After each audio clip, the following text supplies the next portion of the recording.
सुदेवी कानों में पुष्प का श्रृंगार धरा रही थी, पुष्प की श्रृंगार करती थी सुदेवी जी। जैसे ही पुष्प श्रृंगार करने लगी, इतने में ठाकुर जी ने वंशी बजाई, और जैसी वंशी बजाई तो किशोरी जी उठ के जाने लगी।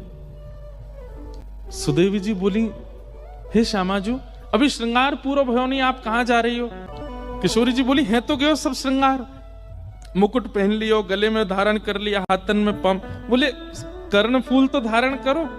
तो किशोरी जी बोली, मेरे कर्ण को आभूषण तो श्याम सुंदर की वंशी है, और वाके आगे मैं सब त्याग दूंगी, वाके आगे और लीला करें। तो सुदेवी जी बोली, अच्छा, या बैरनी बंसी ने मेरी एक सेवा छीन ली, या दारी के बताऊंगी मैं।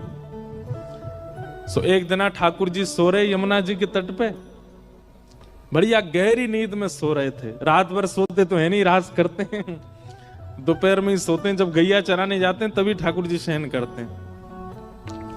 गहरी नींद में सो रहे हैं, छोटे से ठाकुर जी के थोड़े थोड़े खर्राटे भी आ रहे हैं।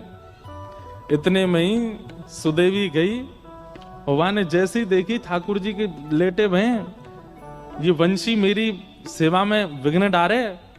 सो ठाकुर जी की खोंच में धरी हुई वंशी धीमे ते निकाल के और चुराई के भाग गई वहां ते, और ले जा करके किशोरी जी के बगल में पधरा दी। किशोरी जी बोली, अरे सुदेवी, ये तने कहा क्यों? बोले, ये वंशी या की वजह से आज मैं सेवा ना कर पाई आपकी। मैं आपके कानन में पुष्प धरा रही, और ये वंशी की धुन सुनते ही आप दौड़ गई वहां पे। लो, या यहीं रख लो, और ये जब जब मैं कानन को श्रृंगार करूंगी तब तब वंशी आप ही बजाती रही हूं, ताकि मेरी सेवा पूरी हो। अब ये श्याम सुंदर के पास नहीं रहेगी। इतने में ठाकुर जी की नींद खुल गई, और ठाकुर जी को सबसे ज्यादा प्यारी वंशी है। उठते ही ठाकुर जी ने, सब देखो मेरी बंसी कहां गई, ढूंढने लगे, नहीं मिली। तो ठाकुर जी को तो पता है कि कोई भी चीज मेरी चुरावे की, मैं सबसे बड़ा चोर, मेरी वस्तु चुरावे की सामर्थ्य केवल और केवल ये अष्ट सखीन में, और कोई में नहीं है। तो ठाकुर जी कहीं जाते भी नहीं है और कहीं ढूंढने, सीधे वहीं पहुंचते हैं कुंज में।